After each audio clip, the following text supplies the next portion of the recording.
Bienvenida, bienvenido a Ecolecciones, la economía en lecciones de 10 minutos. ¿De qué depende la cantidad de un bien o servicio que desea consumir o demandar un individuo en el mercado?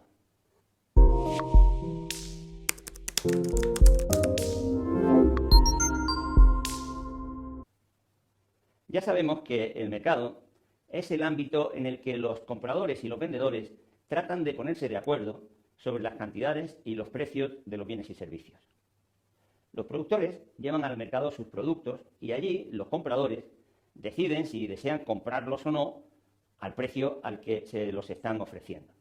Si el precio les parece adecuado a ambos, los productores venderán el producto y los compradores lo comprarán. Por el contrario, si un comprador considera que el precio es muy elevado para él, no estará dispuesto a comprarlo, renunciará a comprarlo. Y si el vendedor comprueba que a un determinado precio no vende sus productos porque les parecen caros a los compradores, lo más seguro es que baje el precio para poder venderlo, aunque esto solo lo podrá hacer si tiene margen suficiente para obtener beneficio a ese precio entonces más bajo.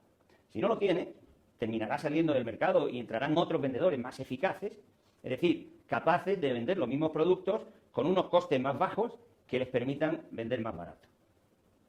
Este proceso no es ni mucho menos automático ni instantáneo. Podríamos decir que se produce a través de una especie de regateo entre compradores y vendedores. Unas veces se trata de un regateo claramente visible, como en esta foto que pongo en la que dice que se admite el regateo, aunque eso sí, solo en los precios moderados. Otras veces el regateo no se percibe tan claramente porque no se realiza de forma explícita, pero en realidad se lleva a cabo cuando compradores y vendedores renuncian a vender o comprar a un precio y sí están dispuestos y lo hacen a otro.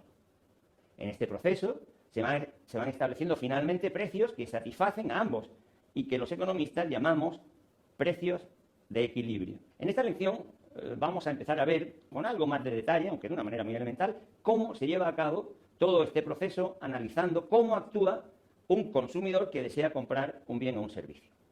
Y en la siguiente lección veremos cómo se comporta la empresa que ofrece los bienes y ya cómo se forma ese precio de equilibrio. En principio, es lógico pensar que ningún consumidor está dispuesto a comprar un bien o servicio a cualquier precio o a cualquier condición, en cualquier condición. Su demanda, lógicamente, dependerá de diversos factores. En primer lugar, podemos considerar que cuando mayor sea el precio de un bien, menos cantidad estará dispuesto a consumir el comprador. Y viceversa, cuanto más bajo sea el precio, más cantidad estará dispuesto a consumir. Sin embargo, esta relación entre la demanda y el precio es posible que tenga una excepción en los bienes llamados de primera necesidad o en los bienes de lujo, quizás. En ambos casos es posible que la cantidad se mantenga, aunque aumente el precio. En segundo lugar, también es lógico pensar que la demanda de un bien que hace el consumidor depende del precio de los demás bienes. Y en este sentido, conviene destacar dos tipos de bienes. Los bienes complementarios y los bienes que llamamos sustitutivos. Los bienes complementarios son los que se consumen, como la propia palabra indica, conjuntamente. Por ejemplo, la gasolina o el combustible y los automóviles. En este caso, si sube el precio de los automóviles, seguramente disminuye la demanda de gasolina y al revés. Los bienes sustitutivos, por su parte, pues son aquellos que se utilizan alternativamente, se sustituyen. Por ejemplo, la mantequilla y la margarina o el café y el té. En este caso, si aumenta el precio de uno de ellos, aumentará la demanda del otro, porque se hace más barato en términos relativos. Por eso decimos que la demanda de uno depende de los precios del otro. En tercer lugar, la demanda también dependerá de los ingresos o riqueza del consumidor. Lógicamente, cuanto mayor sea su renta o su riqueza, más cantidad estará dispuesto a demandar de un bien, aunque el precio siga siendo el mismo o incluso aunque aumente. Y finalmente, también la demanda dependerá de los gustos o modas, o incluso de otros factores coyunturales. Cuando algún bien se pone de moda, por ejemplo, su demanda también responderá de distinta manera a los precios. Aunque estos suban, seguramente se mantendrá o aumentará la demanda, justo porque se ha puesto de moda.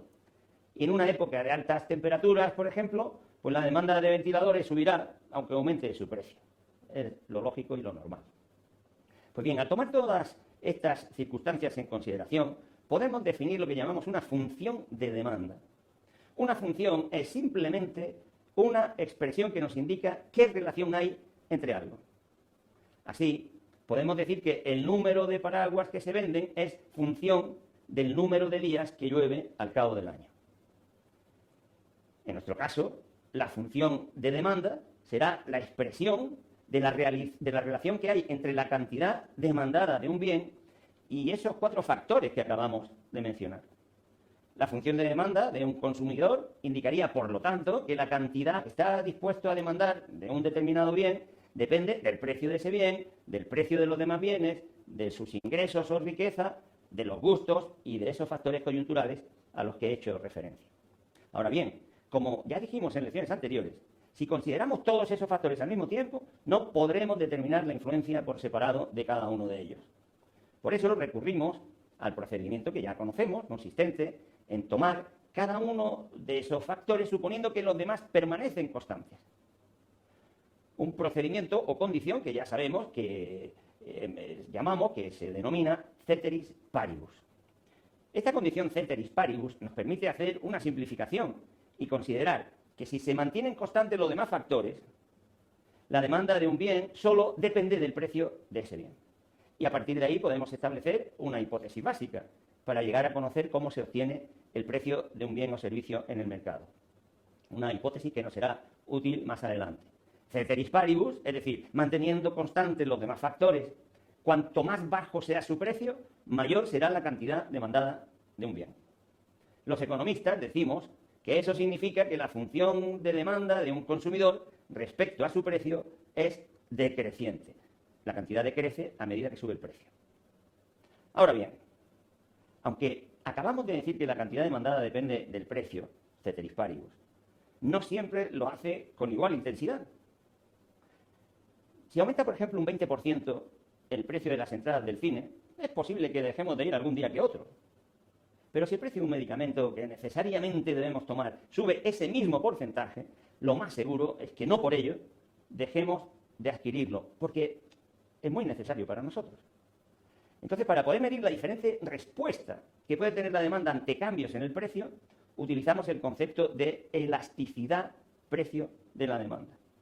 Este es un concepto que refleja algo muy importante: el porcentaje de variación de la demanda cuando se produce un cambio porcentual en el precio.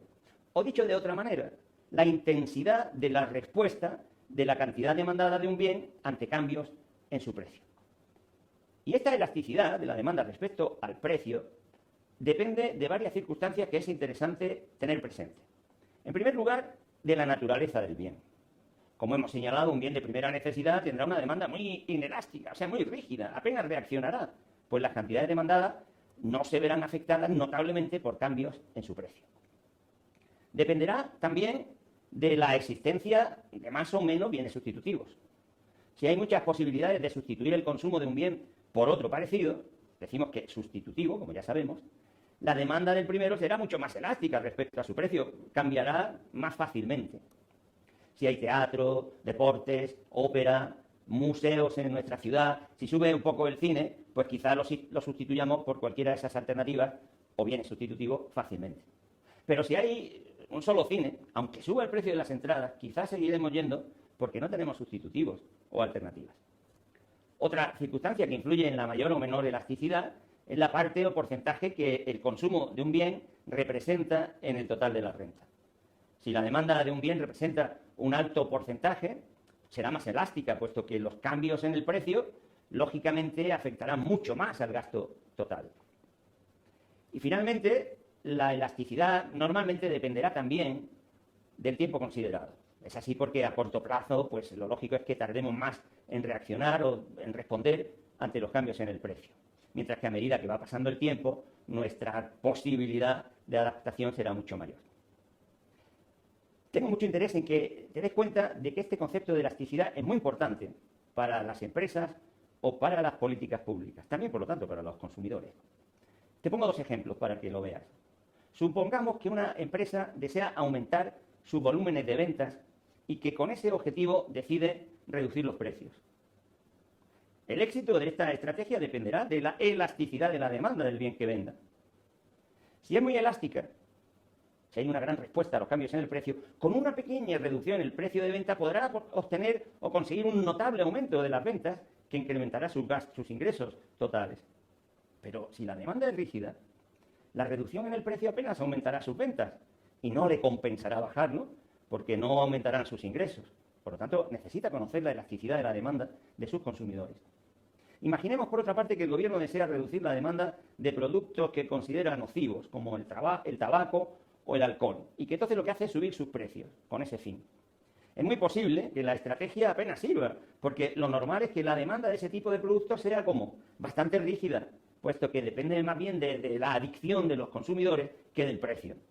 Y si es así, la estrategia de subir precios apenas va a disminuir la demanda. Incluso puede ser que traiga problemas adicionales si los adictos hacen cualquier cosa, ya me entiendes, para pagar el precio más elevado. La diferente elasticidad que tiene la demanda de los distintos bienes en diferentes consumidores nos indica, por tanto, que a veces aumentar el precio de las cosas no desanima su consumo, y eso es muy importante en las políticas públicas.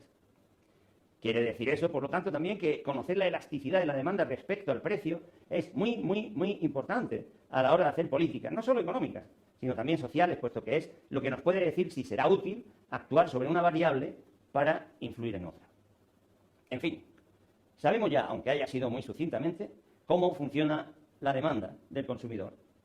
En la próxima lección veremos cómo lo hace la oferta y cómo se determina el precio de los bienes.